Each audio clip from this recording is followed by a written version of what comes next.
really sensational, really outrageous, I would say, video message from a person who received, who actually revolutionized the world by revealing the, by leaking the information I'd like to ask you a question about American Secret Services, Edward Snowden. And the bulk collection of private records by intelligence and law enforcement services.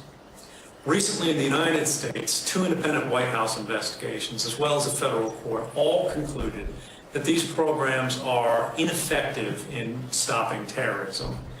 They also found that they unreasonably intrude into the private lives of ordinary citizens, individuals who have never been suspected of any wrongdoing or criminal activity, and that these kind of programs are not the least intrusive means available to such agencies for these investigative purposes. Now, I've seen little public discussion of Russia's own involvement in the policies of mass surveillance. So I'd like to ask you, does Russia intercept, store, or analyze in any way the communications of millions of individuals? And do you believe that simply increasing the effectiveness of intelligence or law enforcement investigations can justify placing societies rather than subjects under surveillance? Thank you. Okay, so Mr. Putin, I guess you understand the question overall. We have seen you talk to world leaders and Mr. Snowden as well. I will try to translate. The American version of English is a little different from the kind of English I'm used to. He was asking about surveillance over online activity on the internet.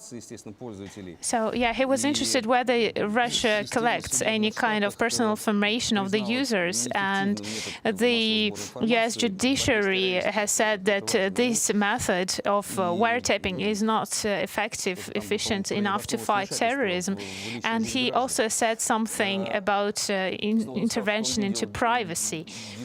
Snowden has said that he did observe and monitor the debate about on this issue in Russia, and he asked you whether Russia is interested and has ever been involved in intercepting the calls of millions of people, of ordinary citizens, and whether you believe it is justified action, whether you think it's fair to introduce this kind of mass control. Mr. Snowden, you are a former agent, a spy. I used to be working for an intelligence service. We are going to talk one professional language. First of all, our intelligence efforts are strictly regulated by our law. So how special forces can use this kind of special equipment as they intercept phone calls or follow someone online, and you have to get a court permission to stalk a particular person. We don't have a mass system of such interception, and according to our law, with our law, it cannot exist. Of course, we know that criminals